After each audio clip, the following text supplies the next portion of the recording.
إن الحمد لله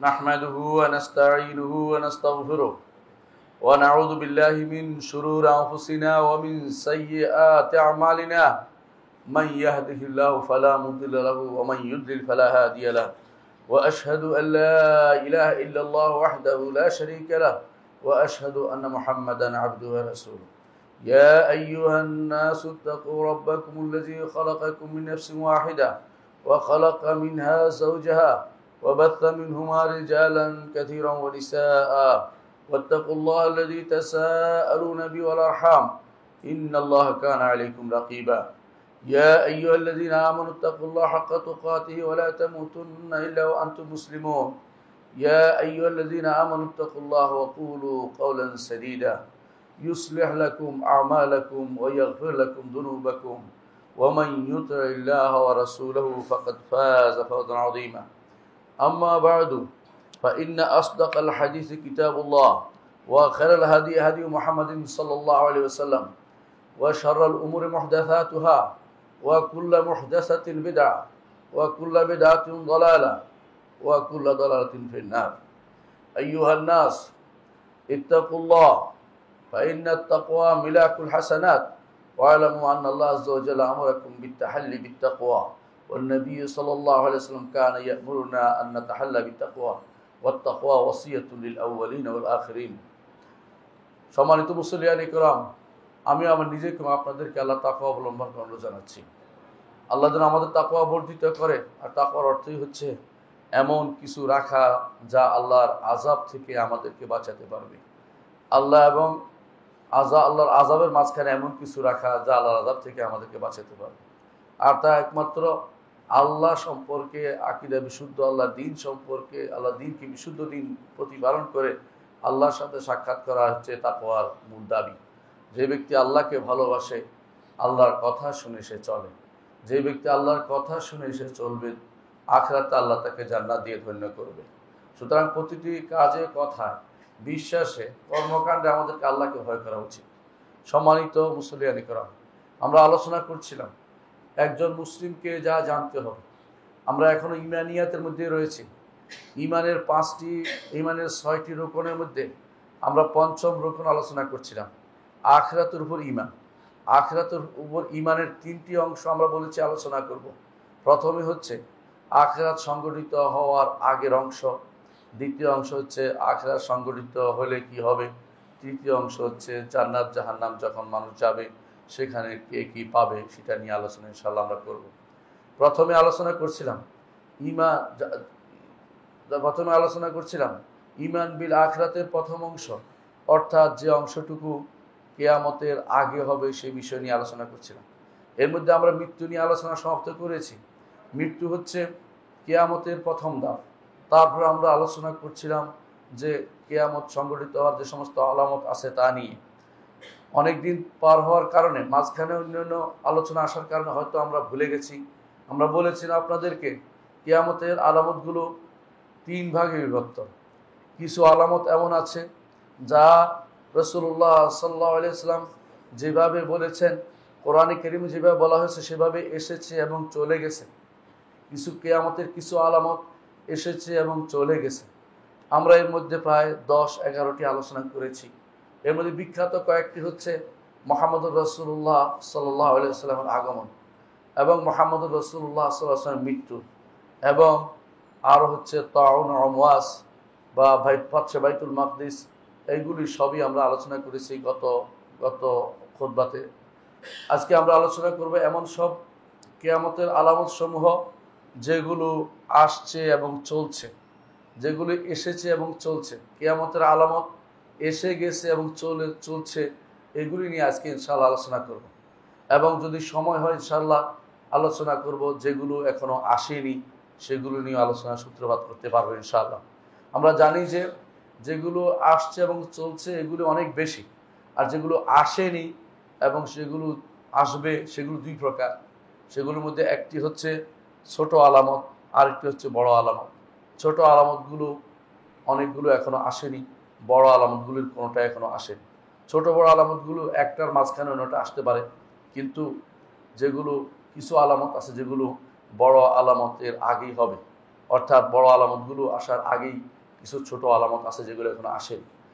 যে সমস্ত আলামত এসেছে এবং চলছে, অর্থাৎ এটা চলমান প্রক্রিয়া, অনবরত চলে যাচ্ছে, সেগুলো নিয়ে আজকে আলোচনা করতে চাই। তার মধ্যে এক নম্বর যে বিষয়টি রয়েছে, যে সমস্ত আলামত এসেছে এবং চলছে, তার মধ্যে একটি হচ্ছে ফিতনা, জুহুরুল ফিতান, ফিতনা প্রকাশ পাওয়া। ফিতনা শব্দের অর্থ হচ্ছে পরীক্ষা। ইমানদারের ইমান পরীক্ষা হবে এবং কাফেরও পরীক্ষা হয়ে যাবে, সে কি ইমান গ্রহণ করবে কি করবে না। এর মাধ্যমে অত্যন্ত শক্তিশালী মানুষও ধরাশায়ী হয়ে যাবে। এই ফিতনাগুলো এত ভয়াবহ যে রাসূলুল্লাহ সাল্লাল্লাহু আলাইহি ওয়াসাল্লাম আমাদেরকে পূর্বাহ্নে এগুলো নিয়ে সাবধান করেছেন। এর কিছু আলামত, কিছু ফিতনা আমরা উল্লেখ করব। রাসূলুল্লাহ সাল্লাল্লাহু আলাইহি ওয়াসাল্লাম কিছু ফিতনার কথা আমাদেরকে বলেছেন যেগুলো অনুষ্ঠিত হয়ে গেছে, আর কিছু ফিতনার কথা আছে যেগুলো ভবিষ্যতে অনুষ্ঠিত হবে বা হচ্ছে বা হতে চলেছে। কিন্তু আমরা ওগুলো নিয়ে আলোচনা করতেছি যেগুলো, যেহেতু ফিতনা একটা ব্যাপক জিনিস, কিছু অংশ অনুষ্ঠিত হয়ে গেছে, কিছু অংশ অনুষ্ঠিত হয়নি। তার মধ্যে কিছু অংশ প্রতিদিনই মানুষের হয়, সাধারণভাবে প্রত্যেকেরই হয়। তার নিজের উপর অনেক ফিতনা আসে, পরিবারের উপর ফিতনা আসে, সম্পদের উপর ফিতনা আসে, এবং নিজের সন্তান সন্ততি এদের উপরেও ফিতনা আসে। এই ফিতনাগুলিকে বলা ফিতনা আম্মা, ব্যাপক ফিতনা। এগুলির কাফারা হয়ে যায় সালাত, সাওম, যাকাত, হজ, যেগুলো মানুষের দৈনন্দিন আমলের মাধ্যমে এগুলির কাফারা হয়। মানুষের অন্তরে অনেকভাবে অনেকেই বিষাক্ত হয়ে যায়, জীবনের প্রতি বীতশ্রদ্ধ হয়ে যায়, জীবনের প্রতি খুব কষ্টকর হয়ে যায়। নিজের পরিবারের মধ্যে অশান্তি দেখা দিলে, সন্তানের ঘরে অশান্তি দেখা দিলে, এগুলিও ফিতান। রাসূলুল্লাহ সাল্লাল্লাহু আলাইহি ওয়াসাল্লাম এগুলিকে ফিতান হিসেবে উল্লেখ করেছেন, এবং তিনি বলেছেন যে এই সমস্ত ফিতনা তার কাফারা হয়ে যায় যখন সে আল্লাহর ইবাদত করে। আল্লাহর ইবাদতের মাধ্যমে এগুলি কাফারা হয়ে যেতে পারে। নিজের বিভিন্ন বিষয় এত পরিমাণ তাকে কষ্ট দেয় যেগুলির কারণে সে দুনিয়াতে আল্লাহর ইবাদত করার কারণে, এগুলির কারণে তার অনেক সময় তার কষ্ট হয়, কিন্তু আল্লাহর ইবাদত করার কারণে আল্লাহ তাআলা সেগুলির মধ্যে কাফারার ব্যবস্থাপনা করে দেন। আর কিছু ফিতনা আছে যেগুলো থেকে মানুষ দুনিয়াতে কোনোভাবেই বাঁচতে পারবে, কিন্তু শেষ পর্যন্ত তার বাঁচার কোনো পথ থাকবে যদি জীবিত থাকে। যেমন কবরের ফিতনা, এটা ভয়াবহ ফিতনা, এটা থেকে কোনো ব্যক্তি বাঁচতে পারবে না। এবং এই ফিতনা থেকে বাঁচতে হলে কিছু জিনিস রাসূলুল্লাহ সাল্লাল্লাহু আলাইহি ওয়াসাল্লাম বলে দিয়েছেন, সেগুলো নিয়ে তাকে আমল করে যেতে হবে। তারপর ফিতনা হচ্ছে জীবন মৃত্যুর ফিতনা। জীবনে চলতে গেলে অনেক ফিতনা হয়, মরার সময় অনেক ফিতনা হয়, শয়তান তাকে ধোঁকা দেয়, বিভিন্ন রকমের ফিতনা তার মধ্যে আসে। এগুলি সম্পর্কে রাসূলুল্লাহ সাল্লাল্লাহু আলাইহি ওয়াসাল্লাম আমাদেরকে সাবধান করেছেন। আর একটি ফিতনা হচ্ছে ফিতনাতুল মাসিহুদ দাজ্জাল, মাসিহুদ দাজ্জালের ফিতনা। এরা যদি জীবিত থাকে তারা এই ফিতনাতে নিপতিত হবে। কেউ যেন দাজ্জালের সাথে সাক্ষাতের আশা না করে, কারণ দাজ্জালের সাথে সাক্ষাতের আশা করলে ফিতনায় নিপতিত হওয়ার চেয়ে বাঁচার উপায় থাকবে ভবিষ্যতে অগ্রিম কেউ বলতে পারে না। কারণ অনেক শক্তিশালী ইমানদার মানুষও তখন ধরাশায়ী হয়ে যাবে। তারা মনে করবে যে ইমান ঠিক থাকবে, কিন্তু তার সামনে গেলে সব শেষ হয়ে যাবে। এই জন্য এর থেকে আশ্রয় চাওয়ার জন্য আমরা প্রতি সলাতেই বলি আল্লাহুম্মা ইন্না নাউযু বিকা মিন আযাবিল কবর ওয়া মিন ফিতনাতিল মাহইয়া ওয়াল মামাত ওয়া মিন ফিতনাতিল মাসিহিদ দাজ্জাল। এই জন্য এই ফিতনা থেকে আশ্রয় চাইতে। এই এগুলো এখনো প্রকাশ পায়নি। কবর আযাব যারা মৃত্যুর পরে প্রকাশ পাবে, ফিতনাতুল মাহইয়া ওয়াল মামাত চলমান, দাজ্জালের ফিতনা এখনো প্রকাশ পায়নি। প্রকাশ পেলে ইমানদার অবস্থা ভয়াবহ হবে। এই জন্য রাসূলুল্লাহ সাল্লাল্লাহু আলাইহি ওয়াসাল্লাম পূর্বাহ্নে আমাদেরকে তার সাথে যেন সাক্ষাৎ না হয় সেই জন্য কিছু দোয়া, কিছু কাজ, কিছু ওজিফা আমাদেরকে শিক্ষা দিয়েছেন। এই ফিতনাগুলোর বাদে আরো কিছু ফিতনা আছে যেগুলো ভয়াবহ আকার ধারণ করবে, যেগুলো কামাউজিল বাহার। রাসূলুল্লাহ সাল্লাল্লাহু আলাইহি ওয়াসাল্লাম বলেছেন যে সমুদ্রের ঢেউয়ের মতো আসবে। সমুদ্রের ঢেউ যেমন একটা গেলে আরেকটা আসে, কোনটা রেখে কোনটা করবে মানুষ বুঝতে পারে না, এরকম ফিতনা এসে গেছে অনেক সময়, আবারও আসবেও। কিছু ফিতনা আছে হত্যাযজ্ঞের ফিতনা। মানুষ কেন মারা যাচ্ছে, কি জন্য মারা যাচ্ছে সেটা বোঝা যাচ্ছে না। ইতিমধ্যে আপনারা সেটা দেখেছেন, কোথাও মানুষ কেন মারা যাচ্ছে, কেউ কারো প্রতি কোনো সিম্পেথি নাই। রাস্তার মাঝখানে মানুষ মেরে ফেলছে, গোপন কিছু নেই, তারপরও মানুষ কিন্তু মারা যাচ্ছে, আপনারা দেখতে পাচ্ছেন। এই ফিতনা চলমান, আগেও ছিল, এখনো আছে, ভবিষ্যতেও সেটা চলতে থাকবে। সুতরাং এই ফিতনার ব্যাপারে আমাদেরকে সাবধান থাকতে হবে। ফিতনার আরেকটি রূপ হচ্ছে দ্বীনের ব্যাপারে ফিতনা হচ্ছে অনেকে দিন প্রতিষ্ঠা করার নাম করে ফিতনা তৈরি করে, অনেকে দিন প্রতিষ্ঠার বিরোধিতা করে ফিতনা তৈরি করে। উভয়টাই ফিতনাতে লিপ্ত। এজন্য এক সাহাবাই মুহাম্মদ ইবনে মাসলামা রাদিয়াল্লাহু আনহুর কাছে এক ব্যক্তি এসে বললেন যে আল্লাহ তাআলা তো বলছে ওয়াকাতিলুহুম হাত্তা লা তাকুনা ফিতনা, যুদ্ধ করুন যতক্ষণ না ফিতনা না হয়। তখন তিনি বলেছিলেন, আমরা যুদ্ধ করেছিলাম ফিতনা বন্ধ করার জন্য, এখন যুদ্ধ করতে হচ্ছে ফিতনা বন্ধ করার জন্য, শিরক বন্ধ করার জন্য। এখন যুদ্ধ করাটাই ফিতনায় পরিণত হয়ে গেছে। এর অর্থ হচ্ছে এখন মারামারি হানাহানিটাও দিনের ভিতরে মারামারি হানাহানি নিয়ে কম কিছু করা, সেটাও ফিতনার কারণ হয়ে দাঁড়িয়েছে। অনেকে বিপরীত মত সহ্য করতে না পারে একজন আরেকজনকে কোপাচ্ছে, সেটাও আপনারা দেখতে পাচ্ছেন। এটাও দিনের ফিতনা ছাড়া কিছুই নয়, এটা ফিতনাতুদ দ্বীন। এ নিয়েও আমাদেরকে সাবধান থাকতে হবে। আরেক রকম ফিতনা বের হয়েছে এখন, সেটা হচ্ছে দলাদলিতে বিভক্তির ফিতনা। এটাও বড় ধরনের ফিতনা। আরেক ধরনের ফিতনা বেরিয়েছে মানুষের মধ্যে পথভ্রষ্ট যে সমস্ত ইমাম আছে, খতিব আছে, তারা মানুষকে পথভ্রষ্ট করছে, এটাও বড় ধরনের ফিতনা। এমন কিছু ফিতনা আছে, আশ্চর্য হতে হবে আপনারা, যে প্রতি সপ্তাহে মিথ্যা হাদিস, মিথ্যা বানোয়াট কাহিনী দিয়ে আপনাদের মসজিদগুলোকে ভর্তি করে দেওয়া হচ্ছে। এবং কারা দিচ্ছে? এরা তো ইমামরাই দিচ্ছে, সাধারণ মানুষ তো আর দিচ্ছে না, ইমামরাই দিচ্ছে। এবং সেটা প্রতি বই আকারে দেওয়া হয়েছে, জায়গায় জায়গায় বিভিন্ন মসজিদে সেটা পড়া হচ্ছে। এর মাধ্যমে প্রতিদিনই আপনাকে ভুল শিক্ষা দেওয়া হচ্ছে, প্রতি সপ্তাহে আপনাকে ভুল শিক্ষা দেওয়া হচ্ছে। যেখানে মানুষ বলছে, এটা আরবরা বলতেন ওয়াহাল ইউফসিদুল আত্তার মা আফসাদাহুদ্দার, যোগের মানুষ যেটা নষ্ট করে দিয়েছে, শুধু আতরওয়ালা কি সেটাকে শুদ্ধ করতে পারে? সামান্য কয়েকজন আলেম দ্বীন, যারা দ্বীনের পক্ষে কাজ করছে, সঠিক কথা বলে যাচ্ছে, এদের দ্বারা এই বিরাট সংখ্যক মসজিদের ইমামদের বিপক্ষে দাঁড়িয়ে কথা বলা, সাধারণ মানুষ কার কথা শুনবে? তারা বিভ্রান্ত হয়ে যাচ্ছে। এর কারণ হচ্ছে বেশি বেশি করে ফিতনা, ইমামদের পথভ্রষ্ট শাসকদের, পথভ্রষ্ট যে সমস্ত আলেমদের, তাদের যারা ফিতনা তৈরি হচ্ছে, এটার বিরুদ্ধে আমাদেরকে সাবধান থাকতে হবে। আরেক ধরনের ফিতনা আছে, সেটা হচ্ছে বিপ্লবী ফিতনা। এই বিপ্লবী ফিতনা যখনই ঢুকেছে মুসলিমদের মাঝে, তখনই শুধুমাত্র মুসলিমদের ক্ষতি ছাড়া কোনো কিছু করেনি। একটু চিন্তা করে দেখুন, প্রথম বিপ্লবী ফিতনা তৈরি হয়েছিল ওসমান ইবনে আফফান রাদিয়াল্লাহু আনহুর বিরুদ্ধে, খলিফা হকের বিরুদ্ধে। আমরা সব চাই, এই চাই, ওই চাই করে আন্দোলন করেছে। সেই ফিতনার কোনো আজ পর্যন্ত কোনো সমাধান হয়নি, সেই ফিতনা আজও চলে যাচ্ছে। এই সমস্ত বড় বড় স্লোগানের ফিতনা কোনোদিনই মানুষদেরকে মুক্তির পথে নিয়ে যাবে না। আরেক ফিতনা হচ্ছে বর্তমানে যে সমস্ত মাধ্যমগুলো বা মিডিয়াগুলো আছে, মিডিয়াগুলোর ফিতনা। মিডিয়াগুলো কখনো কখনো মিথ্যাচারকে আজ প্রশ্রয় দিচ্ছে, মিথ্যা কথা প্রচার করছে, বিভিন্ন সময়ে AI দিয়ে বানানো ছবি প্রচার করছে, এরপরে এটাকে সত্য বলে যাচ্ছে। মূল সত্য থেকে দূরে সরার জন্য মানুষদেরকে টাকা খেয়ে মানুষদেরকে বিভ্রান্ত করছে। এই ফিতনা প্রচুর পরিমাণে এখন ছড়িয়ে গেছে। এইটাও একটি ফিতনা। ফিতনার মধ্যে আরেকটি ফিতনা হচ্ছে এমন সব ফিতনা, মানুষ ঘর থেকে বের হতে ভয় পায়, মানুষ রাস্তা দিয়ে বের হতে ভয় পায়, মানুষের সামনে সবকিছু অন্ধকার দেখে তারা মনে করে যে জীবন বোধহয় দুর্বিষহ হয়ে উঠেছে। এই ফিতনাও চলমান রয়েছে। আরেক ফিতনা হচ্ছে আকীদা গ্রহণ করে ফেলছে দলিল বাদে। এখন আকীদা গ্রহণ করার পরে দলিল খুঁজতে আরম্ভ করেছে। এটাও এক ধরনের বড় ধরনের ফিতনা, এটাও সমাজের মধ্যে চালু রয়েছে। এটাও আমাদের দেশে এটা প্রচুর পরিমাণে দেখবেন যে আকীদা আগে নির্ধারণ করে, তারপরে দলিল খুঁজতে থাকে। দলিল থেকে আকীদা নিবে এটা না করে আকীদা গ্রহণ করার পরে দলিল খুঁজতে আরম্ভ করে। এটাও ফিতনা, ইমামরা এটাকে ফিতনা হিসেবে উল্লেখ করেছেন। আরেক ফিতনা হচ্ছে মানুষদেরকে কাফের বলার ফিতনা। নির্ধারিত বলে একজনকে কাফের বলে দেয়া, এই জাতীয় সিদ্ধান্ত ইসলাম কোনোদিন এইভাবে দেয় নাই কাউকে।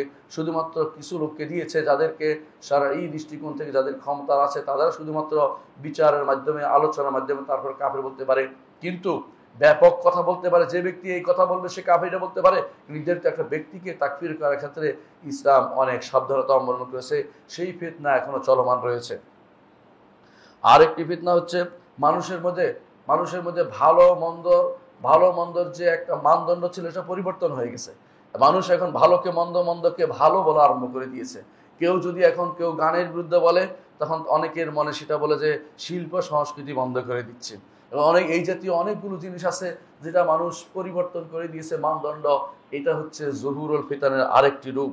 জহুরুল ফিতনার আরেকটি রূপ হচ্ছে মানুষ ফিতনাতুল ওয়াকা, বাস্তব চিন্তা ভাবনা করে অনেক কিছু শরীয়তের বিধানের বিরুদ্ধে দাঁড়াচ্ছে, বলে যে বাস্তবতা এটা বোঝায়, বাস্তবতার কারণ নিরিখে আমাদেরকে এখন অবস্থান পরিবর্তন করতে হচ্ছে, বাস্তবতার নিরিখে নারীকে শাসক বানাতে হবে, বাস্তবতার নিরিখে নারীকে অমুক জায়গায় পাঠাতে হবে, বাস্তবতার নিরিখে আমরা অমুককে অমুকটা মেনে নিতে হবে। এই জাতীয় ফিতনাতুল ওয়াকা যেটাকে বলে, ওই বাস্তবতার নিরিখে বলে ইসলামকে পরিবর্তন করা যে ফিতনা তৈরি হয়েছে, এটা এক ভয়াবহ ফিতনা বলে আমি মনে করছি। আরেকটি ফিতনা এখন মানুষের মধ্যে আছে পথভ্রষ্টতার দিকে আহ্বানকারীদের ফিতনা। এই ফিতনার মধ্যে আপনি দেখতে পাবেন মানুষ সন্দেহে নিপতিত হয়ে আবার মানুষদের সেটার দিকে আহ্বান করছে। কিভাবে? হাদিসের বিরুদ্ধে নিজেরা ইচ্ছা করে সন্দেহ তৈরি করছে, তারপর মানুষদেরকে বিভ্রান্ত করছে। ঠিক অন্য প্রবৃত্তি অনুসরণ করার পরে মানুষদেরকে প্রবৃত্তির দিকে প্রবৃত্তি অনুসরণের দিকে আহ্বান জানাচ্ছে। আর দ্বিতীয়ত আরেকটি দেখবেন যে মানুষকে নারীদেরকে ঘর থেকে বের করা এবং নারীদেরকে পর্দা থেকে মুক্ত করার জন্য আরেক ফিতনা তৈরি হয়েছে। আবার নারী অধিকার নাম দিবে অথবা নারী সংস্কার নাম দিবে, বিভিন্ন নাম দিয়ে একটা ফিতনা মানুষের ভিতরে প্রচার প্রসার করা হচ্ছে, এগুলিও ফিতনা। ফিতনার মধ্যে আরেকটি আছে, মানুষ মনে করছে যে আজকে আর যদি কোনো দেশে উন্নতি করতে হয় তাহলে উন্মুক্ত করে দিতে হবে দেশের বিভিন্ন যে সমস্ত এলাকা আমাদের সফর করার জায়গা আছে বা যেখানে আমাদের ভ্রমণের জায়গা আছে বা পর্যটনের জায়গা আছে, সেগুলোকে হাইওয়ান জন্তুদের মতো অপকর্মের জন্য উন্মুক্ত করে দিতে হবে। এটা বড় ধরনের ফিতনা। আবার অনেকেই যাচ্ছে কাফেরদের দেশে, সেখানে গিয়ে কেউ আনন্দের জন্য যাচ্ছে, সেখানে গিয়ে কেউ কেউ মারা যাচ্ছে পানিতে ডুবে। আবার অনেকেই দেখা যাচ্ছে সেখানে গিয়ে অবস্থান করছে, কাফের দেশে যাওয়ার জন্য হিড়িক পড়ে গেছে। কেউ কেউ এটা থেকে বাঁচার জন্য বলে আমি তো দাওয়াত দিতে যাচ্ছি, নিজেই দাওয়াতের কোনো খবর নাই, ইসলামের কন্যার মধ্যে সামান্যতম কিছু নেই, আবার দাওয়াত দিতে যাচ্ছে। সেই দাওয়াত তিনি নিজেই গ্রহণ করতে পারেনি, আল্লাহ সম্পর্কে তার আকীদা শুদ্ধ হয়নি, যার ইমানের মধ্যে মজবুতি নেই, সে ব্যক্তি কাফের দেশে কোনোভাবেই অবস্থান করা তার জন্য বৈধতা নেই। হ্যাঁ, যদি সেখানে গিয়ে তার প্রয়োজনীয় কোনো কাজ থেকে শেষ করে যত দ্রুত সম্ভব মুসলিম দেশে ফিরে আসতে হবে তাকে, এটাই ইমানদারের বিশ্বাস রাখতে হবে। এটা একটা বড় ধরনের ফিতনা যে মানুষ ধীরে ধীরে কাফের দেশে যাচ্ছে। কালকে আমাকে একজনে ফোন করে বলছে দেশে শান্তি নাই, আমি কাফের দেশে শান্তি পাই সেখানে চলে যাবো। আমি বললাম যে এই শান্তি তোমার শান্তি নয়, এটা অশান্তি। এটা তোমাকে কে বলেছে দেশে শান্তি নাই? এটা নয়, অনেক মানুষ শান্তিতে আছে, তুমি অশান্তি তৈরি না করলে কেউ তোমার অশান্তি তৈরি করবে না।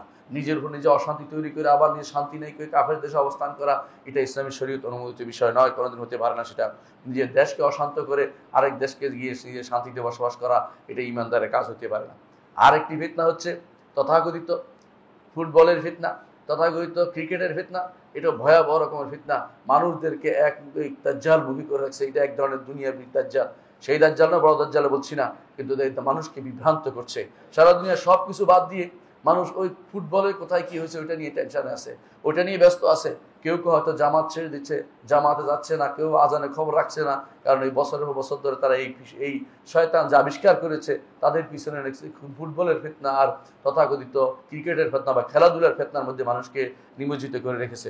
আরেক ধরনের ফিতনা আছে, মানুষ দেখা যাচ্ছে সুদের মধ্যে এমনভাবে জড়িয়ে পড়ছে, সুদে ছাড়তে পারছে না, আবার ভিন্ন ভিন্ন হিলা করে সেগুলিকে হালাল করার ব্যবস্থা করে দিচ্ছে, নাউজুবিল্লাহ। এই কিছু ফিতনার কথা আমি উল্লেখ করলাম এই জন্য, রাসূলুল্লাহ সাল্লাল্লাহু আলাইহি ওয়াসাল্লাম বলেছেন জুহুরুল ফিতান, ফিতনা বেড়ে যাবে, ফিতনা বেড়ে যাবে, কিছু হচ্ছে কিছু হবে, এই জন্য কিছু হচ্ছে কিছু সামনে হবে, এটা একটি আলামত যেটা রাসূলুল্লাহ সাল্লাল্লাহু আলাইহি ওয়াসাল্লাম ফিতনা বেড়ে যাবে বলেছেন। রাসূলুল্লাহ সাল্লাল্লাহু আলাইহি ওয়াসাল্লাম দুনিয়া থেকে চলে যাওয়ার পরে এরপরে কয়েকটি ফিতনা পরপর অনুষ্ঠিত হয়েছে।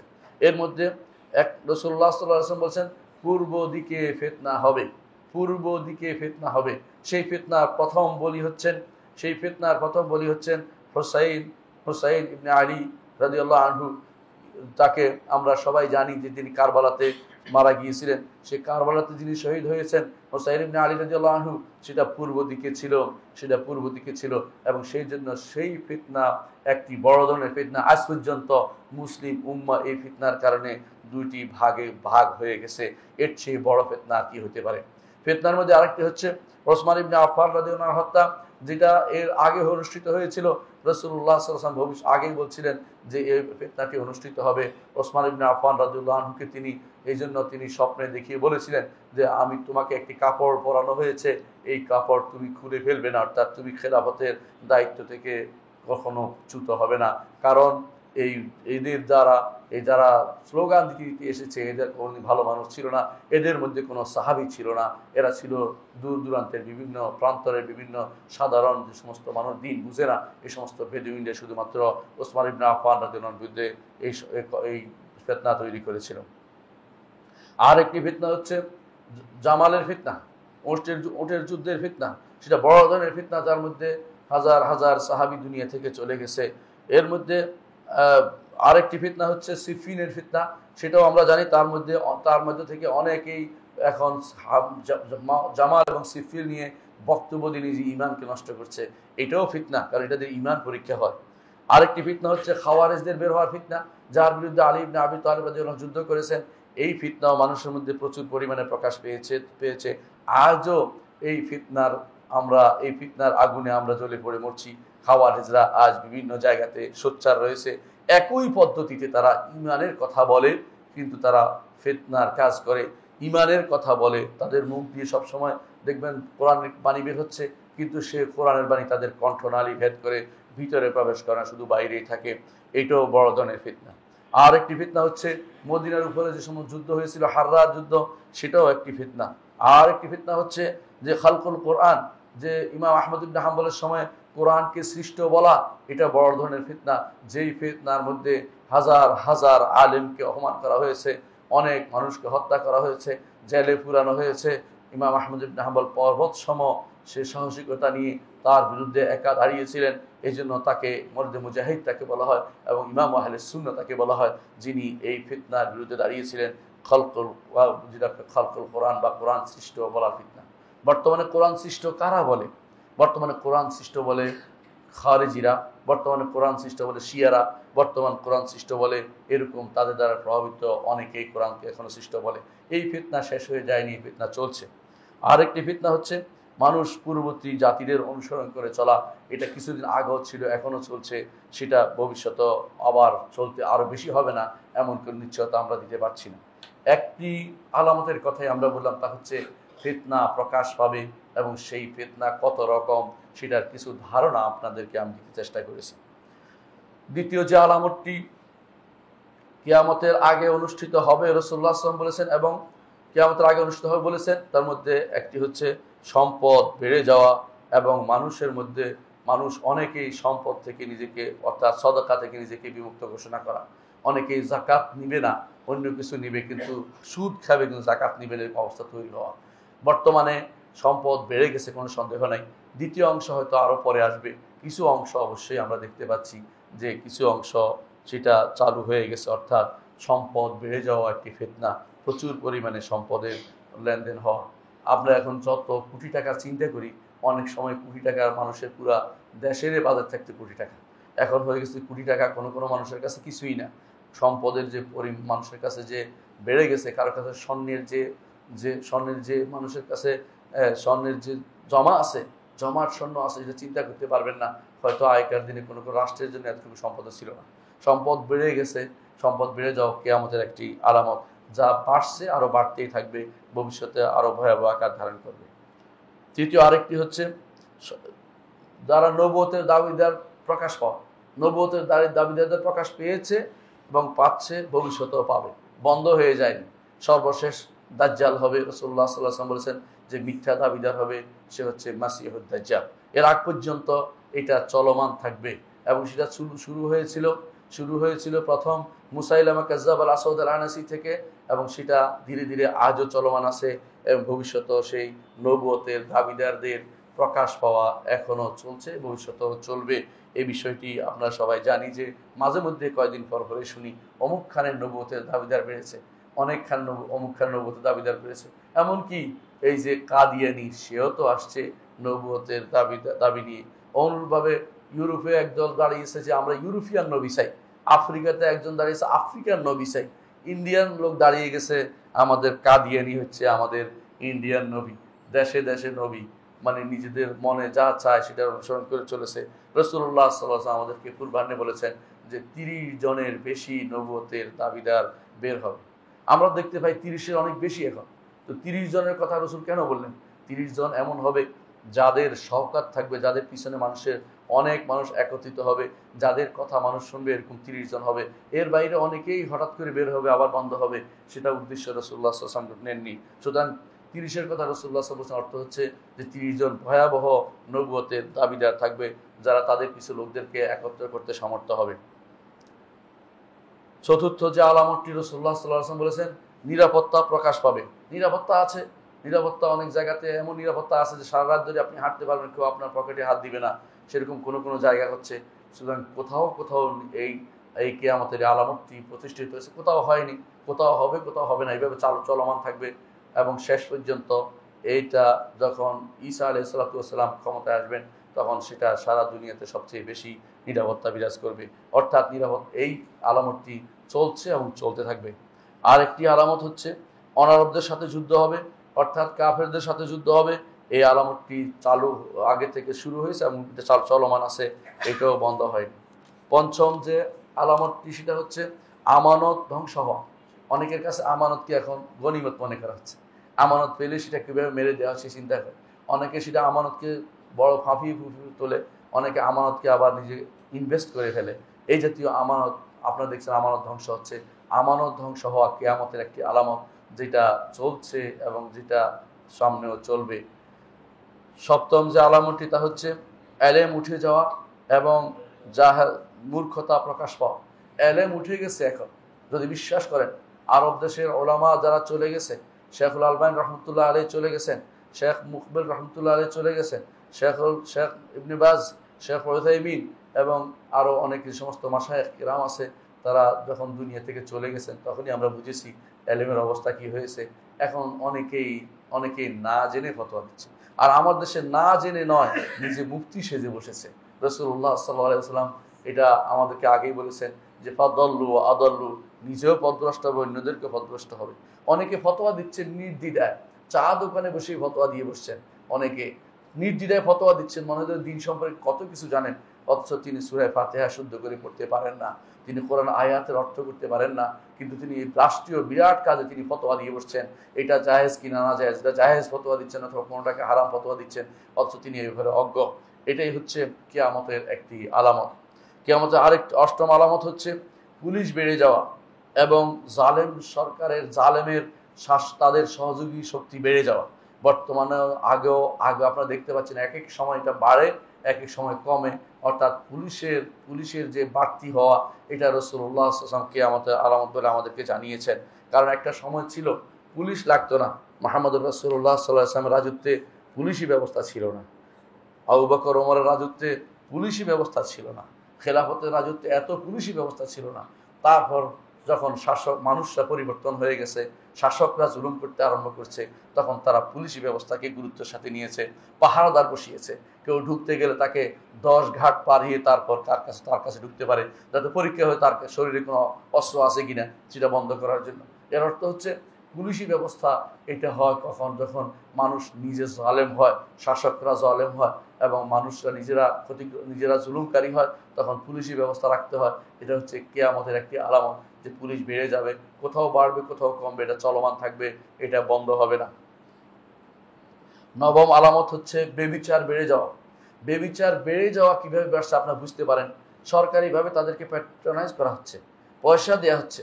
পয়সা দিচ্ছে যদি এরকম হইতে যে তাদেরকে টাকা দিয়ে তাদেরকে কোথাও বসিয়ে দিয়ে কোনো চাকরির ব্যবস্থা করতে অথবা কোনো একটা কর্মের ব্যবস্থা করতে, তাহলে ভালো ছিল। সেটা না করে এই অপকর্মে জড়িত থাকার জন্য উৎসাহিত করা হচ্ছে টাকা পয়সা দিয়ে। এটা আপনারা দেখতে পাচ্ছেন বিভিন্ন দেশে বিদেশে তা চলছে। এটা কিয়ামতের আলামত এবং সবচেয়ে ভয়াবহ কাজ। মানে অন্যায়কে মিকিয়াস নষ্ট করে দেওয়া হয়েছে। অন্যায় বোধ তাদের আর নাই, কোথায় অন্যায় কোথায় ন্যায় এটা নাই। এবং অন্যায়কে ন্যায় করার জন্য তাদের মধ্যে আবার আইন পাশ করার চিন্তা ভাবনা চলছে। এর চেয়ে ভয়াবহ কাজ আল্লাহর দুনিয়াতে আর কি হতে পারে আমার জানা নেই। পুরো জিনিসটাকে ন্যায়কে অন্যায়, অন্যায়কে ন্যায় করা হচ্ছে। আপনারা দেখেছেন কোনো মেয়ে কোর্টে গিয়ে বলছে, বাবা মার বিরুদ্ধে প্রতিবাদ করছে, আজে বাজে কথা বলছে। এরা ন্যায়কে অন্যায় পরিবর্তন কে করে দিয়েছে? তার বাবা মা তাকে ছোটকাল থেকে দিন শিক্ষা কেন দিল না? কেন তার প্রতিষ্ঠান তাকে দিন শিক্ষা দিল না? এমন সব প্রতিষ্ঠানে কেন পড়িয়েছে যেখানে তার সন্তানরা হাইওয়ানের চেয়েও নিকৃষ্ট হয়ে যায়। হাইওয়ান জন্তুরও এই অপকর্মটা চিন্তা করে না। বাবা মাকে রক্ষার জন্য হাইওয়ান জন্তুরও এগিয়ে যায়, সন্তানকে রক্ষার জন্য বাবা মা পর্যন্ত এগিয়ে যায়। আপনি দেখবেন হাইওয়ানদের মধ্যে এই প্রকৃতি আছে, কিন্তু মানুষের মধ্যে এই প্রকৃতি কোত্থেকে আসলো, যেটা হাইওয়ানের চেয়েও নিকৃষ্ট, জানোয়ার চেয়েও নিকৃষ্ট। এবং তারা কত বড় দুর্ভাগ্য যে এরা রাষ্ট্রীয় যন্ত্রের কাছে গিয়ে সাহায্য চায় তাদের অপকর্মকে বৈধ করার জন্য। এটা কিয়ামতের আলামত ছাড়া কিছুই নয়। দশম যে কিয়ামতের আলামত, যা হয়নি এবং হবে সামনে, অথবা হচ্ছে এবং হবে সামনে, তা হচ্ছে ইন্তিশারুর রিবা, সুদ বেড়ে যাওয়া। সুদ বেড়ে যাওয়া, এখন তো এটা আপনি দেখতেই পাচ্ছেন, এমন কোনো কাজ নাই যেখানে কোনো সুদের ব্যবস্থাপনা নেই। প্রতিটি মানুষ চায় সুদ থেকে বাঁচতে, কিন্তু প্রতিষ্ঠানগুলো তাদেরকে সুদে বাধ্য করে ফেলছে। এমন একটা সময় আসবে, রাসূলুল্লাহ সাল্লাল্লাহু আলাইহি ওয়াসাল্লাম বলেছেন, যে সুদ খাবে না, সুদের ধুলা হলো তার ঘরে পৌঁছে যাবে। সুদের ভিতরে যে ব্যক্তি আছে, সে ব্যক্তি কোনো শান্তিতে নেই, আল্লাহর লাআনতের ভিতরে আছে। সুতরাং আমি আল্লাহর লাআনতের ভিতর থেকে আল্লাহর সাহায্য কিভাবে আশা করতে পারি? আল্লাহর সাহায্য পেতে হলে এই অবশ্যই লাআনতের কাজ পরিত্যাগ করতে হবে। 11তম যে আলামত, তা হচ্ছে যা চলছে এবং এখন চলমান এবং সামনেও চলবে, সেটা হচ্ছে গান বাদ্যের প্রকাশ পাওয়া এবং এটাকে হালাল মনে করা। রাসূলুল্লাহ সাল্লাল্লাহু আলাইহি ওয়াসাল্লাম আমাদেরকে জানিয়েছেন যে কিয়ামতের আগে একটা সময় আসবে যখন ইস্তাহিলুনাল হিলা ওয়াল হারিরা, হেরা অর্থ হলো গান বাদ্যকে তার ওয়াল মাআজিফ, এবং গান বাদ্যকে তারা হালাল মনে করবে। এখন অনেকটা এমন অবস্থা দাঁড়িয়েছে, আপনার হাতের মুঠোফোনটার ভিতরে গান তারা দিয়ে দিচ্ছে। আপনি কোনো একটা জিনিস দেখবেন, সুযোগ নাই, এটার মাঝখানে গান দিয়ে দিচ্ছে, এবং অনেকেই মনে করছে এটা স্বাভাবিক জিনিস। তার মাথার যে হারাম, এই চিন্তা তার মাথার ভিতরেও নাই, তারা এটা হালাল মনে করছে। 12 নম্বর যে কিয়ামতের আলামত, যা চলছে এবং চলবে, তা হচ্ছে যে মদ খাবে এবং এটাকেও হালাল মনে করবে, এবং এটাকে বিভিন্ন নাম দিবে, ভিন্ন ভিন্ন নাম দিবে। কেউ এই নামে খাবে, কেউ ওই নামে খাবে। কেউ বলবে এটা হচ্ছে শক্তিবর্ধক, কেউ বলবে এটা হচ্ছে বলবর্ধক, কেউ বলবে, এক একজন এক এক নাম দিয়ে সেটা খাবে। এমনকি কেউ কাশির সিরাপ করেও সেটা খেতে আরম্ভ করবে। 13 নম্বর হচ্ছে যুখরুফাতুল মাসাজিদ, মসজিদকে চাকচিক্য করা এবং এটা নিয়ে গর্ব করা। আমার মসজিদের এই সুযোগ, আমার মসজিদের ওই সুযোগ, আমার মসজিদে এইটা আছে, ওইটা আছে। এটাও কিয়ামতের একটি আলামত বলে মুহাম্মদুর রাসূলুল্লাহ সাল্লাল্লাহু আলাইহি ওয়াসাল্লাম আমাদেরকে জানিয়েছেন। 14 নম্বর হচ্ছে বিশাল বিশাল অট্টালিকার প্রকাশ পাওয়া। এখন মানুষ চিন্তা করছে উপর থেকে বিল্ডিং বানাবে, নিচ থেকে আর বানাবে না। নিচ থেকে বানাইতে বানাইতে পাগল হয়ে গেছে, এখন উপর থেকে বানানো শুরু করবে। মানে কি যে বানাচ্ছে সেটা বলার বাইরে। আরব আমিরাতে যেখানে মানুষ একসময় ছাগল চড়াতো, সেখানকার মানুষগুলো এখন এমন বিল্ডিং বানিয়েছে বিশ্বকে তাক লাগানোর জন্য। আমার মনে হয় মুহাম্মদুর রাসূলুল্লাহ সাল্লাল্লাহু আলাইহি ওয়াসাল্লাম এই দিকেই ইঙ্গিত করে বলেছেন, ইয়াতাতাওয়ালুনা ফিল বুনিয়ান, বিল্ডিং এর দিকে একে অপর বানাবে, কে কতটুকু বানাইছে, আমি এর একটু বেশি বানাইতে হবে, এরকম বানাইতে আরম্ভ করছে। বিশ্বের সব দরবারে কিয়ামতের এগুলি আলামত রাসূলুল্লাহ আমাদেরকে জানিয়েছেন। এটা চলমান এবং সেটা আরো বাড়বে, এর কমবে না। আরেকটি ব্যাপারে 15 নম্বর আলামত হচ্ছে একজন দাসী তার মনিবকে প্রসব করবে। এটা আপনি মনে করতে পারেন যে এখন হয়েছে না, এটা আগে থেকে শুরু হয়েছে, এটা ভবিষ্যতে আবার হবে। এটা কখন শুরু হয়েছে? যখন থেকে মামলুকরা ক্ষমতায় চলে গেছে, তখন মামলুকদের বাচ্চারা, বাচ্চারা যখন পরবর্তী শাসক হয়েছে, তখন তো সবাই মালিক তারা হয়ে গেছে। আনতালেদাল আমাতু রাব্বাতাহা, এটা প্রমাণিত হচ্ছে। আবার কেউ বলছেন বর্তমানে যে সমস্ত মানুষ গর্ভ ভাড়া দিচ্ছে, এগুলিও এর ভিতরে পড়বে, যেগুলি আনতালেদাল আমাতু রাব্বাতাহার ভিতরে হতে পারে। এটাও অনেক কিছু হতে পারে। রাসূলুল্লাহ সাল্লাল্লাহু আলাইহি ওয়াসাল্লাম যা বলেছেন, এর অর্থ হচ্ছে যে এইভাবে এই সারোগেসি বা এগুলি যেগুলি বলেন, এগুলি সবই কিন্তু এই রাসূলুল্লাহ সাল্লাল্লাহু আলাইহি ওয়াসাল্লাম যেটা বলেছেন সেটা আরো ভয়াবহ আকার ধারণ করবে। 16 নম্বর হচ্ছে হত্যা বেড়ে যায়, এবং হত্যা কি জন্য হচ্ছে সেটাও না। আগেকার দিনে যুদ্ধ হলে, সামনাসামনি যুদ্ধ হলে একজন লোক মারা যেত। এখন ডেইজি কাটার বোমা ফেলা হয়, যেখানে পুরো এলাকা বিচ্ছিন্ন হয়ে যায়। এর চেয়ে হত্যা কেন হচ্ছে, কেন মারা যাচ্ছে নিজেও জানে না, কেউ যেন সেটা কোনো চিন্তাও করে না। 17 নম্বর হচ্ছে সময় নিকটবর্তী হওয়া। সময় নিকটবর্তী কিভাবে হয়? বিভিন্নভাবে হয়। এখন আমরা অনেক লম্বা সময়ের কাজ অল্প সময়ে করতে পারি। আগেকার দিনে যেটা মানুষ যাওয়ার জন্য অনেক দূর সময় যাওয়ার জন্য কাজে লাগতো, এখন সেটা অল্প সময় সেটা যেতে পারে। 6 ঘন্টা এখন আরব দেশে গিয়ে হজ করতে যেতে পারে। আবার একটা সময় ছিল সেটা 3 মাস লাগতো মানুষের হজ করতে যেতে। তো বিশাল সময় নিকটবর্তী হয়েছে, এটা হতে পারে এক অর্থ, অন্য অর্থ এর মধ্যে থাকতে পারে। আরেকটি 18 নম্বর যে আলামত, তা হচ্ছে বাজার নিকটবর্তী হওয়া। বাজার নিকটবর্তী হওয়াটা আরো ভয়াবহ আকার ধারণ করেছে। এখন আর আপনাকে বাজারে যেতে হয় না, আপনার বাজার ঘরে চলে আসে, বাজারওয়ালা চলে আসতেছে বিভিন্নভাবে। আপনি দেখতেই পাচ্ছেন যে কত বাজার নিকটবর্তী হয়েছে। এমনও হতে পারে এখন আপনি বিদেশে কিনছেন, সেটা আপনার নামে পার্সেল হয়ে চলে আসবে, এবং সেটা এমনও হতে পারে আরও ভয়াবহ আকার ধারণ করবে, যেটা রাসূলুল্লাহ সাল্লাল্লাহু আলাইহি ওয়াসাল্লাম আমাদেরকে আগে জানিয়েছেন। 19 নম্বর হচ্ছে এই উম্মতের মধ্যে শিরকের প্রচার প্রসার পাওয়া। এই উম্মতের মধ্যে শিরকের প্রচার প্রসার পাওয়া, এটা এত বেশি পরিমাণে শিরিক ঢুকছে উম্মতে, নিজেরা যেটা শিরিক করতেছে এটাও বুঝে না, শিরিক করে এটা আবার আরেকজনকে দোষ চাপিয়ে তাকে আঘাত করছে, সেই কারণে শিরিক থেকে নিষেধ করছে, সেটাও আপনারা দেখতে পাচ্ছেন ভয়াবহ আকার ধারণ করেছে। এই উম্মতের মধ্যে শিরকের প্রচার প্রসার, এটা কিয়ামতের আলামত এখনই আছে, ভবিষ্যতে আরো বাড়বে। 20 নম্বর হচ্ছে অশ্লীলতা প্রকাশ পাওয়া এবং অশ্লীলতা প্রকাশ পাওয়া এবং আত্মীয়তার সম্পর্ক কর্তৃত্ব হওয়া এবং প্রতিবেশীকে কষ্ট দেওয়া, সবই একই হাদিসে রাসূলুল্লাহ সাল্লাল্লাহু আলাইহি ওয়াসাল্লাম বলেছেন এগুলি সবই হচ্ছে কিয়ামতের আলামত, যা এখনো আছে, ভবিষ্যতে আরো বাড়বে। কিয়ামতের আলামতের 21 নম্বর আলামত হচ্ছে যে বৃদ্ধ মানুষ যুবক হইতে চাইবে। অনেকেই এখন আর বৃদ্ধ বুঝাই যায় না, কারণ কোনোদিনে তিনি আর বৃদ্ধ হন না। তার দাড়ির মধ্যে তিনি সবসময় কালো রং মেখে রাখেন, বুঝাই যায় না তার বয়স কত। কোনো মানুষকে যখন বলি আপনার থেকে তো আমি বয়সে বড়, না আমার রং লাগিয়েছি, মানে তখন তার মনে হয় যে এখন বলতে হবে যে তিনি বয়সে বড়। এর আগ পর্যন্ত বুঝাই যায় না তিনি বয়স হয়েছে। এটা তার সব বুবুল মাসিক রাসূলুল্লাহ আমাদেরকে বলেছেন আগেই যে কিছু মানুষের অবস্থা আসবে কিয়ামতের আগে, এবং তিনি বলেছেন তাদের এই ইয়াটা হবে পাখির ডিমের মতো, অর্থাৎ তারা চতুর্দিকে কাটতে কাটতে দাঁড়িয়ে পাখির ডিমের মতো কালো একটা বানিয়ে ফেলবে। এর অর্থ হচ্ছে সেটাই অনেকের মধ্যে দেখা যায়, আপনারা দেখতে পাবেন চতুর্দিকে কেটে ফেলে মাঝখানে একটু রেখে দেয়। পাখির কবুতরের সামনে যে কবুতরের যে ঝুলি আছে ওটার মতো করে রাখছে। এটা রাসূলুল্লাহ আমাদেরকে সাবধান করেছেন আগেই, যেটা কিয়ামতের একটি আলামত। 22 নম্বর কিয়ামতের আলামত হচ্ছে মানুষের মধ্যে কৃপণতা বৃদ্ধি পাবে। এই কৃপণতা হচ্ছে আল্লাহর দ্বীনের জন্য দান করার কৃপণতা। এটা নয় যে এই কৃপণতার অর্থ শুধু দুনিয়ার কৃপণতা করবে, সেটা নয়, কারণ ওইটাকে বলে যেটা আল্লাহর দ্বীন থেকে মানুষকে দূরে রাখে, যেই দানের ক্ষেত্রে সেটা মানুষের মধ্যে বেড়ে যাবে।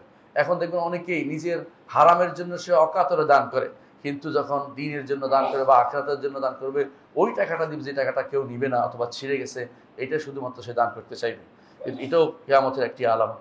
23 নম্বর কিয়ামতের আলামত হচ্ছে প্রচুর পরিমাণে জালজালা আসা, ভূমিকম্প আসা, প্রচুর পরিমাণে ভূমিধস হওয়া, এগুলি কিয়ামতের একটি আলামত বলে রাসূলুল্লাহ সাল্লাল্লাহু আলাইহি ওয়াসাল্লাম ঘোষণা করেছেন। অনেক জায়গাতে এখন ভূমিকম্প হয়, কেন হয় কি জন্য হচ্ছে না, ভূমিকম্প বেশি বেড়ে যাওয়া, এটা কিয়ামতের একটি আলামত বলে রাসূলুল্লাহ বলেছেন, হচ্ছে এবং সেটা চলমান রয়েছে। 24 নম্বর হচ্ছে কিয়ামতের আলামত, এটা হচ্ছে ব্যবসার সংখ্যা বেড়ে যাওয়া, ব্যবসা এবং ব্যবসায়ী, এখন সবাই যেন ব্যবসায় নেমে গেছে, এই ব্যবসা প্রচুর পরিমাণে বেড়ে যাওয়া, ব্যবসা হরকাতুত তিজারা, এটাও কিয়ামতের একটি আলামত। 25 নম্বর কিয়ামতের আলামত হচ্ছে নেককার বান্দাদের চলে যাওয়া, নেককার বান্দাদের চলে যাওয়া, এটাও আপনারা দেখতে পাচ্ছেন মানুষের মধ্যে যারা ঈমানদার তারা খুব দ্রুত চলে যায়, যারা সবচেয়ে ফাসেক ফাজের তাদের সর্দিও হয় না। আমরা ইউনিভার্সিটিতে কোনো সময় দেখতাম কোনো মানুষের কোনো সর্দি হয়েছেও দেখিনি, তো আমরা আলোচনা করতাম যে কোনো সর্দিও হয় না, জীবনে সালাত আদায় করে না, তারপরেও সে বহাল তবিয়তে বসে আছে। আর যারা ঈমানদার মানুষ তাদের বিভিন্ন রকমের আল্লাহ তাআলা তাদেরকে রোগ শোক দিয়ে তার দুনিয়াতে তাদের ক্ষমার ব্যবস্থাপনা করে দেন। নেককার মানুষ চলে যাওয়া কিয়ামতের একটি আলামত।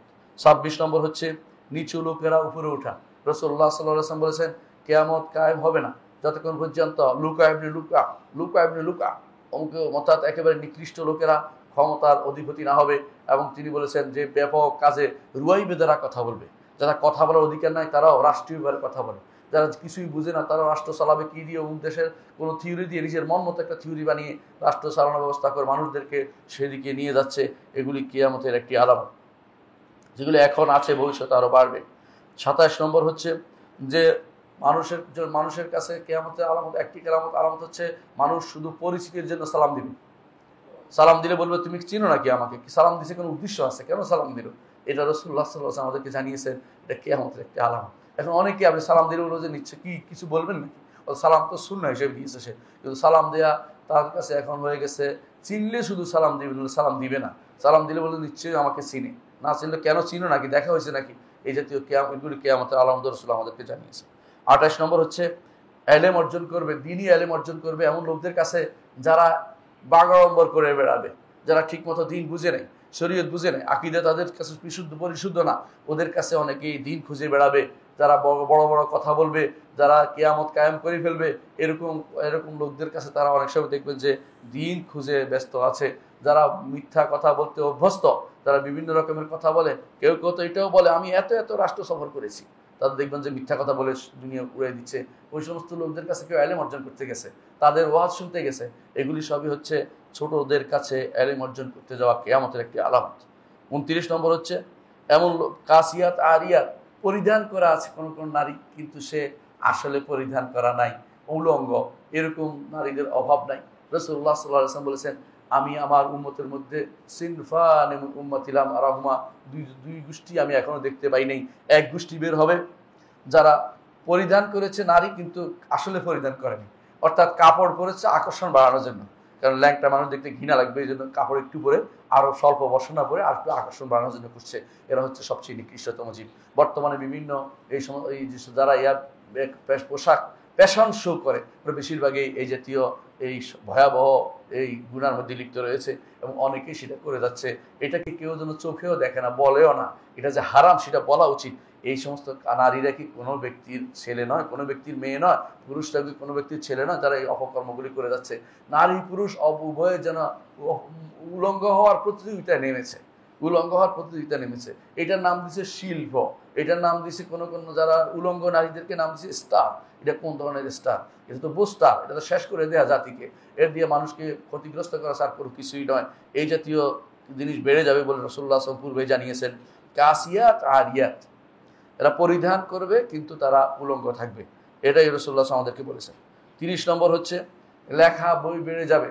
এখন হাজার হাজার বই লেখা হয়, এক এক দিনে কংগ্রেস লাইব্রেরিতে যে বই ঢুকে আপনি সেই বই পড়ে নাম পড়ে শেষ করতে পারবেন না। এত বই কি জন্য, কোন কাজে লাগে? সবাই তার মন মতো করে মনের মাধুরী মিশিয়ে বই লিখছে, সেটা কি তার শরিয়া মোতাবেক হচ্ছে কি হচ্ছে না তার কোনো দরকার নেই। সারা জীবন সুদী ব্যাংকে চাকরি করেছে, শেষ সময় এসে তার মনে হয়েছে যে আমার একটা কিছু করা দরকার, তখন বই লিখতে আরম্ভ করে দিয়েছে। নিজে দিন জানে, শরীয়ত জানে, আজে বাজে কথা লিখে এরপরে নতুন নতুন তথ্য দিয়ে মানুষদেরকে বিভ্রান্ত করছে। এরকম লোকের অভাব নেই, তারা পড়া দরকার না পড়ে নিজে পড়াতে চাচ্ছে, নিজে এখন পণ্ডিত সেজে বসেছে। এরকম বহু মানুষকে আপনি দেখতে পাবেন যারা অনেক বড় তো লিখে যাচ্ছে, কি লিখছে সেটারও খবর নেই। 31 নম্বর হচ্ছে অনেকেই দেখবেন রাসূলুল্লাহ সাল্লাল্লাহু আলাইহি ওয়াসাল্লামের সুন্নতের অবজ্ঞা করে চলেছে। সেটা কিরকম? রাসূলুল্লাহ সাল্লাল্লাহু আলাইহি ওয়াসাল্লাম বলেছেন কিয়ামতের আগে তা হবে, অনেক মানুষ মসজিদে ঢুকবে 2 রাকাত নামাজ না পড়েই বসে যাবে। এটা কিয়ামতের একটি আলামত। এই কিয়ামতের আলামতের অনেকে দেখবেন সুন্নাহ পালন করছে না। অনেক মসজিদে, বাংলাদেশের বলতে পারেন 90% মসজিদে এই সুন্নাহ প্রতিপালন হয় না। মানুষ যাইয়া প্রথমে বসে যায়, তারপরে উঠে, তারপর যদি চায় 2 রাকাত পড়ে, নাহলে পড়ে না। এই হচ্ছে কিয়ামতের একটি আলামত যা রাসূলুল্লাহ সাল্লাল্লাহু আলাইহি ওয়াসাল্লাম প্রকাশ পাবে। 32 নম্বর হচ্ছে চাঁদ ফুলে যাওয়া। আর চাঁদ ফুলে যাওয়ার অর্থ হচ্ছে মানুষের কাছে মনে হবে চাঁদ একদিনের চাঁদ, এটা 2 দিনের চাঁদ মনে হচ্ছে। এটাও কিয়ামতের একটি আলামত রাসূল আমাদেরকে জানিয়েছেন। 33 নম্বর হচ্ছে যে মিথ্যা, প্রচুর পরিমাণে মিথ্যার ছড়াছড়ি হওয়া। এখন মিথ্যার ছড়াছড়ি মোবাইল হওয়ার কারণে আপনি মিথ্যার ছড়াছড়ি, মানুষ এখানে বসে আছে বলে আমি তো এখন দেশের বাইরে, মানে এক এক মিথ্যা ছাড়া কোনো শেষ নাই। কে কোথায় আছে, একই গাড়িতে থেকেও বলে যে আমি তো দূরে আছি, পিছন দিক থেকে বলে তুই না দূরে, তুই আমার সামনেই, মানে ধরা পড়ে যায়। তখনই মিথ্যুকরা যে কত ভয়াবহ হইতে পারে এটা এখনকার সময় আপনি দেখতে পারেন। মোবাইলে সারাদিন মিথ্যা কথা বলে যাচ্ছে, এমনকি একে অপরের নারীরা যে একত্রিত হয় না, প্রত্যেক নারী তার মিথ্যাচার দিয়ে শেষ করবে বক্তব্য, কে কত বড় মিথ্যা বলতে পারে এটা তখন প্রতিযোগিতা আরম্ভ হয়ে যায়। এটা হচ্ছে রাসূলুল্লাহ সাল্লাল্লাহু আলাইহি ওয়াসাল্লাম আমাদের প্রতি সাবধান করেছেন। তিনি বলেছেন যে মিথ্যা আরো বেড়ে যাবে। আর তিনি বলেছেন এমন একটা সময় আসবে কিয়ামতের দিন, এমন এমন হাদিস বলবে যা তোমরাও শুনে নাই, তোমাদের বাপ দাদাও শুনে নাই। এমন এমন হাদিস বলবে যে হাদিস না। অনেক সময় দেখবেন যে হাদিস বলে চালিয়ে দিচ্ছে, এই হাদিস কোনোদিন কেউ শোনেনি। এবং কি রাসূলুল্লাহ সাল্লাল্লাহু আলাইহি ওয়াসাল্লাম এগুলি শয়তান ছায়া হয়েছে, শয়তান এগুলি তাদের মনের ভিতরে ঢুকাই দিচ্ছে, এটা হাদিস হিসেবে চালিয়ে দাও। এরকম বহু হাদিস দেখতে পাবেন। রাসূলুল্লাহ সাল্লাল্লাহু আলাইহি ওয়াসাল্লাম বলেছেন কিয়ামতের আলামত, এটা এখন আমাদের কাছে চলমান হয়েছে। আরেকটি রাসূলুল্লাহ সাল্লাল্লাহু আলাইহি ওয়াসাল্লাম আমাদের বলেছেন যে মিথ্যা সাক্ষ্য বেড়ে যাবে এবং গোপন সত্য সাক্ষ্য গোপন করা হবে। আব্দুল্লাহ ইবনে মাসউদ রাদিয়াল্লাহু আনহু বলেছেন কিয়ামতের আগে, রাসূলুল্লাহ সাল্লাল্লাহু আলাইহি ওয়াসাল্লাম বলেছেন কিয়ামতের আগে কিছু সময়, একটা সময় আসবে মানুষ মিথ্যা সাক্ষ্য দিবে এবং সত্য সাক্ষ্য গোপন করবে। 35 নম্বর হচ্ছে যে নারীদের সংখ্যা বেড়ে যাবে, পুরুষদের সংখ্যা কমে যাবে। এইটা হতে পারে যুদ্ধের কারণে, হতে পারে যুদ্ধ নয়, হতে পারে এমনই যে মানুষের মধ্যে আল্লাহ তাআলা এই ব্যবস্থাপনা করবেন যে নারীদের সংখ্যা বেড়ে যাবে। রাসূলুল্লাহ সাল্লাল্লাহু আলাইহি ওয়াসাল্লাম একটা উদাহরণ দিয়েছেন যে 50 জনের একজন পরিচালক থাকবে। আমরা যে আর বিভিন্ন ফ্যাক্টরিগুলোতে দেখি তখন বুঝতে পারবো কিভাবে সেটা বাস্তব অবস্থায় পরিণত হয়েছে। 50 নয়, অত কয়েকশো একসাথে পরিচালনা করতেছে এক ব্যক্তি, নারীদের সংখ্যা যে কত বেশি হয়েছে এটা কিয়ামতের একটি আলামত। তবে কি করবে, মানুষকে মেরে ফেলবে নাকি? না, সেটা নয়। এই নারীটা তো ঘরে থাকার কথা ছিল, এই নারীদের তো সত্যিকার একজন পরিচালক ছিল। সেটা না হয়ে তারা যখন চাকরির জায়গায় যায় সবকিছু তারা মেনে নেয়, স্বামীর কাছে থাকলে স্বামীর বক্তব্য শুনতে রাজি নয়। অর্থাৎ যদি স্বামীর কথা শুনে তার কষ্ট লাগে, কিন্তু বসের কথা শুনলে যত কিছুই লাগে, যত কিছুই হোক এটা মিষ্টি লাগে। এটা হচ্ছে ফিতনা ছাড়া কিছুই নয়। এটা বড় ধরনের বিভ্রান্তি, বড় ধরনের পথভ্রষ্টতা। এটা আজ সমাজের মধ্যে প্রচুর পরিমাণে দেখা যায়। নারী ঘরের কথা শুনতে চায় না, নারী বাইরের কথা শুনতে খুব পছন্দ করে, সেটা তার কাছে খুব প্রিয়। এগুলি কিয়ামতের আলামত ছাড়া কিছুই নয়। 36 নম্বর হচ্ছে হঠাৎ মৃত্যু বেড়ে যাবে। আনাস বিন মালিক রাদিয়াল্লাহু আনহু বলেন, রাসূলুল্লাহ সাল্লাল্লাহু আলাইহি ওয়াসাল্লাম বলেছেন, কিয়ামতের আলামতের মধ্যে একটি হচ্ছে ওয়াইয়াজ হারামাতুল ফাজআ, হঠাৎ করে মৃত্যু বেড়ে যায়। হঠাৎ মৃত্যু, মানুষ কেন মরছে বলতে পারছে না। দেখা যাচ্ছে আজকে এখন দাঁড়িয়ে আছে, হঠাৎ করে মরে গেছে। আগেকার দিনে একজন মানুষ মরার জন্য কিছু আলামত খুঁজতো, যে এই লোকটা মরে গেছে কেন, কারণ খুঁজতো। এখন কারণ বলে কেউ জানে না। হঠাৎ মৃত্যুর সংখ্যা বেড়ে যাবে, রাসূলুল্লাহ সাল্লাল্লাহু আলাইহি ওয়াসাল্লাম বলেছেন। 37 নম্বর হচ্ছে রাসূলুল্লাহ সাল্লাল্লাহু আলাইহি ওয়াসাল্লাম বলেছেন যে মানুষের মধ্যে এখন একে অপরকে পরিত্যাগ করার সংখ্যা বেড়ে যাবে। মানুষ কারোর সাথে কারো মিশতে চাইবে না। আপনি দেখবেন অনেকে এখন বসে আছে, 10 জন বসলে 10 জন মোবাইল নিয়ে ব্যস্ত, কেউ কাউকে চিনে না, পরিচয় নিচ্ছে না, এমনকি আত্মীয় স্বজনের খোঁজ খবরও নিচ্ছে না। কিয়ামতের আলামত এটা প্রকাশ পাইছে, আরো ভয়াবহ আকার ধারণ করবে যখন মানুষ নিজের আত্মীয় স্বজনকে আর চিনতে পারবে না। এটা আরো ভয়াবহ আকার ধারণ করবে যখন সন্ততি যেভাবে বলছে যে সন্তান কেউ এখন কি হবে, তালাক দিলে সম্পদের অর্ধেক দিয়ে দিতে হবে। যুবকরা আর বিয়ে শাদী করবে না, বিয়ের সাথে না করলে কি হবে, অপকর্ম জায়গা করবে। এই সন্তান দুনিয়া ভর্তি হয়ে যাবে, কারোর সন্তান না, এগুলো হচ্ছে উপর দিক থেকে পাওয়া সন্তান। মানে যেখানে ইচ্ছা এখানে সন্তান পাওয়া যাবে, রাস্তায় ঘাটে এখানে সেখানে, ইউরোপের মতো যেখানে সেখানে সন্তান পাওয়া যাবে। এগুলি আবার প্রতিপালিত হবে কিশোর শোধনাগারে, প্রতিপালিত হবে মদ গাঁজা এগুলি দিয়ে। এরপরে এগুলি দেখবেন যে কি তৈরি হয়, মানে হাইওয়ান জন্তু, কুকুরের চেয়ে নিকৃষ্ট পরিণতি হয়ে যাবে। এগুলি কিয়ামতের আগে হবে এবং হচ্ছে, চালু হয়ে গেছে। এগুলি কিছু মানুষ এগুলি প্যাট্রোনাইজ করছে, এগুলি দিয়ে মানুষদেরকে বিভ্রান্ত করছে।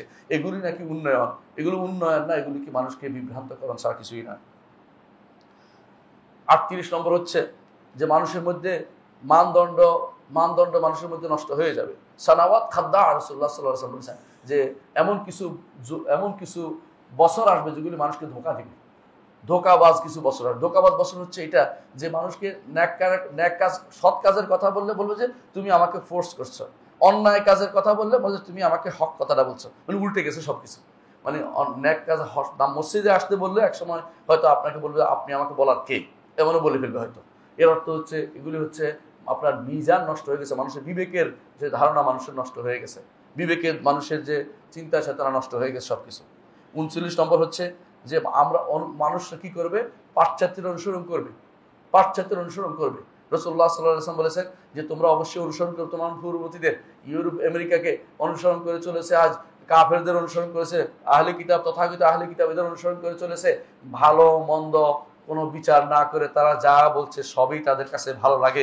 ওদের যে সমস্ত মতবাদ আছে সেগুলি প্রতিষ্ঠা করার জন্য জান দিবে, এরপরে বলবে আমরা শহীদ হয়ে গেছি। এরকম বহু মানুষকে আপনারা দেখতে পাবেন। এটা হচ্ছে রাসূলুল্লাহ সাল্লাল্লাহু আলাইহি ওয়াসাল্লাম ভবিষ্যৎবাণী, যে ইত্তেবা সুনান উমামিল মাদিয়া, পূর্ববর্তী জাতিসমূহের তরিকাকে অনুসরণ করে চলবে এবং চলছে এবং চলবে, সামনে আরো ভয়াবহ আকার ধারণ করবে। 40 নম্বর হচ্ছে, যার মধ্যে আমি আমার বক্তব্য শেষ করবো, সেটা হচ্ছে যে উম্মতে মুসলিমার উপর সমস্ত জাতি একসাথে ঝাঁপিয়ে পড়বে। আজ উম্মতে মুসলিমা যেন খাবার হয়ে দাঁড়িয়েছে। সমস্ত জাতিগুলি কাফের জাতি গোষ্ঠী, সমস্ত আল কুফরু কুল্লুহুম মিল্লাতুন ওয়াহিদা, সমস্ত কাফেরই এক জাতি। তারা উম্মতে মুসলিমাকে ভাগ করে ফেলেছে অলরেডি। তারপর খাবার শুধুমাত্র বাকি আছে।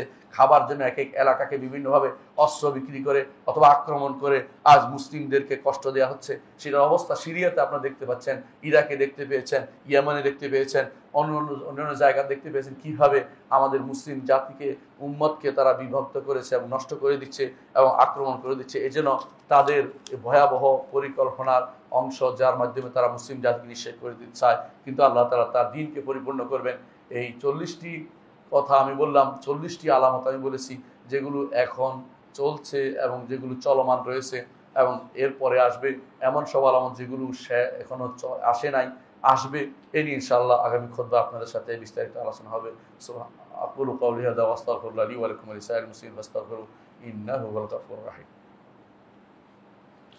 ইন্নাল হামদালিল্লাহ নাহমাদুহু ওয়া নাস্তাঈনুহু ওয়া নাস্তাগফিরুহু ونعوذ بالله من شرور أنفسنا ومن سيئات أعمالنا من يهده الله فلا مضل له ومن يضلل فلا هادي له وأشهد أن لا إله إلا الله وحده لا شريك له وأشهد أن محمدا عبده ورسوله সম্মানিত মুসলিয়ানি کرام, আমরা আলোচনা করছিলাম কিয়ামতের আলামতগুলি নিয়ে। কিয়ামতের আলামত কেন আলোচনা করি? কারণ কিয়ামতের আলামত হচ্ছে মূলত মুহাম্মদ রাসূলুল্লাহ সাল্লাল্লাহু আলাইহি ওয়াসাল্লাম আমাদেরকে যে ভবিষ্যৎবাণী করেছেন সেগুলির প্রতিফলন। এর মাধ্যমে মুহাম্মদ রাসূলুল্লাহ সাল্লাল্লাহু আলাইহি ওয়াসাল্লামের নবুয়তের প্রমাণ প্রতিষ্ঠিত হবে। নবুয়তের প্রমাণ, রাসূল যে বলেছেন তা সত্য প্রমাণিত হচ্ছে। এর অর্থ হচ্ছে এটা তিনি যে নবী ছিলেন তার প্রমাণ। নবুয়তের একটি প্রমাণ হচ্ছে তিনি ভবিষ্যতে যে সমস্ত সংবাদ দিয়েছেন তা অনুষ্ঠিত হয়ে যাওয়া। এটা আমরা দেখতে পাচ্ছি। এর মধ্যে কিছু গোষ্ঠী আছে যারা এর মধ্যে বিভ্রান্তি তৈরি করে, এটাও আমাদের জানা দরকার। তারা নির্ধারিত করে বলবো অমুক সময় অমুক কিয়ামত অমুক জিনিস আলামত অনুষ্ঠিত হবে, এটাও বিভ্রান্তি। যতক্ষণ না আসছে ততক্ষণ পর্যন্ত আলাল অমুম ব্যাপকভাবে আপনি সাবধান করবেন। কিয়ামতের আলামতকে নির্ধারিত করে বলে দেয়া যে এটাই সেটা, যেটা রাসূল বলেছেন, নির্ধারিত করে যেটা হয়ে গেছে বা হবে না বা এখন হচ্ছে, নির্ধারিত টাইম হবে। যেটা হয়ে গেছে এটা আমরা বলতে পারি কেন এসেছে, কিন্তু যেটা হয়নি এটাকে বলে অমুক তারিখে হবে বা অমুক সময় হবে, এভাবে বলা হচ্ছে বিভ্রান্তি। এই জন্য আমাদেরকে কিয়ামতের আলামত জানা থাকতে হবে, সাথে এটাও জানতে হবে যে কিয়ামতের আলামত ভবিষ্যৎটা কখন হবে পুরোপুরি আমরা জানতে পারি না। কোনোটা হচ্ছে দেখলে বুঝবেন যে এটা শুরু হয়েছে, শেষ কোথায় সেটা আপনি হয়তো বলতে পারবেন না। এরকম অনেক জিনিসকে আজকে আমরা আলোচনা করেছি, এগুলিকে যথাযথভাবে আমাদের জানা উচিত। আল্লাহ ওয়াসাল্লু আলা সাইয়্যিদিল বাশারিয়া মুহাম্মাদিন আবদুল্লাহ কামা আমাল্লাহু আযজা ওয়া জাল্লা ফি কিতাবিহি ওয়া তান্না বিমালাইকাতিহি মুসাব্বিহাতুল কুদসি ওয়া তাল্লাযা বিকুম আইয়ুহাল মুমিনুন ফাকালা তাআলা মুখবিরান ওয়া আমিরা ইন্নাল্লাহা ওয়া মালাইকাতাহু ইউসাল্লুনা আলান নবী ইয়া আইয়ুহাল্লাযিনা আমানু সাল্লু আলাইহি ওয়া সাল্লিমু তাসলিমা ওয়া ক্বালা আন-নবী সাল্লাল্লাহু আলাইহি ওয়াসাল্লাম মান সাল্লা আলাইহি মারাতান সাল্লাল্লাহু আলাইহি বিআশরা আল্লাহুম্মা সাল্লি আলা মুহাম্মাদ ওয়া আলা আলি মুহাম্মাদ কামা সাল্লাইতা আলা ইব্রাহিম ওয়া আলা আলি ইব্রাহিম ইন্নাকা হামিদুম মাজিদ আল্লাহুম্মা বারিক আলা মুহাম্মাদিন ওয়া আলা আলি মুহাম্মাদিন كما باركت على إبراهيم وعلى آل إبراهيم إنك حميد مجيد اللهم ارض عن الخلفاء الراشدين أبي بكر وعمر وعثمان وعلي وعن سائر الصحابة والتابعين رضوان الله عليهم أجمعين اللهم اغفر لنا ولإخواننا الذين سبقونا بالإيمان ولا تجعل في قلوبنا غلا للذين آمنوا ربنا إنك رؤوف رحيم اللهم اغفر لنا أجمعين। আল্লাহ আমাদের সবাইকে আপনি ক্ষমা করে দিন।